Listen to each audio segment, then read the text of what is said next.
Çfarë bën një kompani si Google kaq novatore, kaq të suksesshme? E po, përgjigjja nuk fshihet vetëm te teknologjia e tyre. Fshihet e një set rregullash radikale pune. Sot, do t'i hedhim një sy filozofisë Laszlo Bock për të kuptuar se si besimi, të dhënat dhe mbi të gjitha liria, ndërtuan një nga vendet më të dëshiruara të punës në botë. Kjo pyetje, në fakt, është në zemër të gjithçkaje. Imagjinoni dy botë. Në njërin anë, kemi modelin tradicional, komand dhe kontroll. Në anën tjetër, një qasje krejtësisht ndryshe, e bazuar tek liria. Pikërisht këto dilema përcaktojnë gjithçka që do të shohim sot. Shini, për Bockun, liria nuk është thjesht një term biznesi, është diçka thelbësore, një vlerë njerëzore. Ishte pikërisht përvoja e tij personale, duke u rritur nën hijen e komunizmit në Rumani, ajo që formoi thelbin e filozofisë së Google. Jepuni njerëzve liri të vërtet dhe do të shihni rezultate të mahnitshme.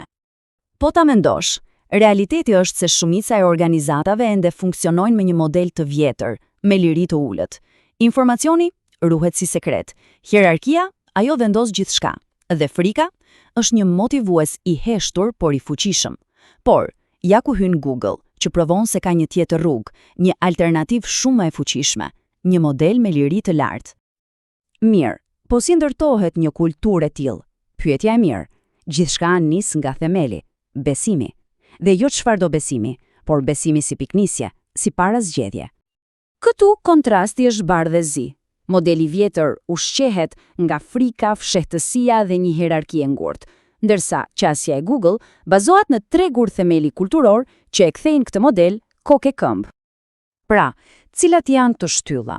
E para, një mision që të frymëzon, diçka më e madhe se thjesht fitimi, një qëllim moral.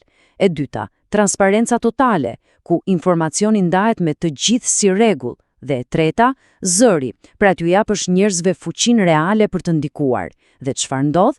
Kjo krijon një mjedis ku njerëzit nuk ndihen thjesht si punonjës, por si pronar të vërtet të punës së tyre. Dhe kjo nuk është thjesht teori, vjen direkt nga maja. Larry Page, bashkëthemeluesi, e thot troç. Roli i një lideri nuk është kontrolloj, por të fuqizoj. Të krijojë një ambient ku puna ka kuptim, ku çdo kush ndjen se ka një ndikim të vërtet. Imagjinoni pak, një themel i fortë ka nevojë për një motor po aq të fuqishëm apo jo. Për Google, ky motor është procesi i punësimit. Dhe sipas Bockut, nuk ka asgjë, por absolutisht asgjë më të rëndësishme se kjo në një organizat. Tani, shikoni këtë numër, 99.4%, një shifër kaq specifike. Çfarë dreqin mund të përfaqësoj kjo në botën e intervistave të punës? Përgjigja është thjesht tronditse. Studimet tregojnë diçka të pabesueshme. Shumica e intervistuesve e marrin vendimin në 10 sekondat e para. Dhe pastaj, pjesën tjetër të kohës, pra plot 99.4% i intervistës e kalojnë duke kërkuar justifikime për të konfirmuar atë përshtypje të parë. Pra, intervistat klasike janë thjesht një mekanizëm i prishur. E po, si shmanget Google këtij kurthi? Duke kërkuar 4 gjëra specifike dhe renditja ka rëndësi jetike. E para, aftësia kognitive, pra sa shpejt mëson dikush. E dyta, leadershipi, por jo ai formal, aftësia për të marrë iniciativën kur duhet.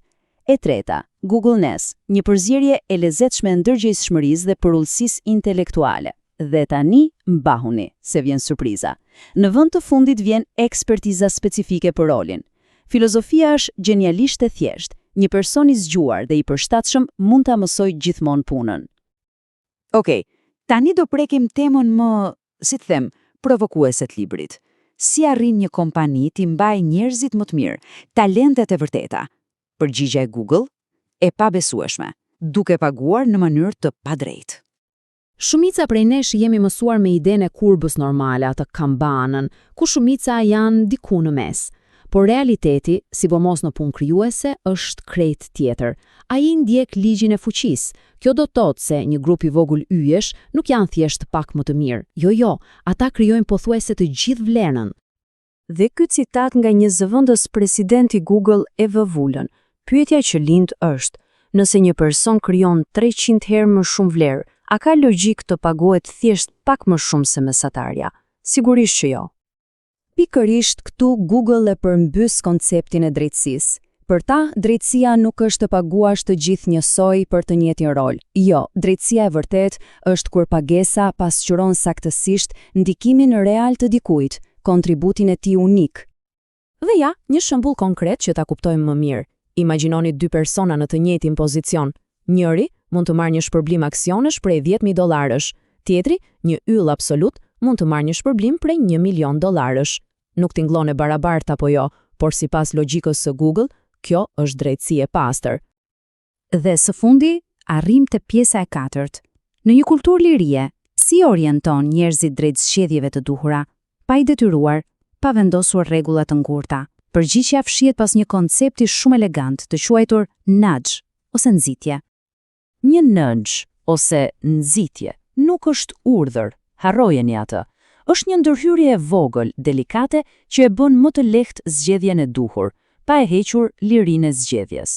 Mendojeni si një prekje të lehtë në shpatull, një shtysë e vogël në drejtimin e duhur. Po në praktik, si duken këto? Për shembull, të vendosësh pjata më të vogla në fillim të buferit në kafene, i nxit njerëzit të hanë më shëndetshëm, ose ti dërgosh një menaxheri një email të thjesht me një listë kontrolli kur i vjen një punonjës i ri, diçka që rrit produktivitetin e atij punonjësi me 25%, gjëra të vogla me kosto thuajse zero, por me ndikim të jashtëzakonshëm. Në fund të ditës, e gjithë filozofia e nxitjes është pasqyrimi besimit themelor të Google. Qëllimi nuk është të kontrollosh, por të fuqizosh. Ideja është të krijosh një mjedis ku zgjedhja e duhur është, për çudi, edhe zgjedhja më e thjeshtë. Dhe kështu arrim te pyetja provokuese me të cilën mbyllet libri. Çfarë ndodh kur e ndryshon kuptimin e fjalës çmendin? Po sikur të mos ishte një vend kaosi, por një streh përmendje briljante.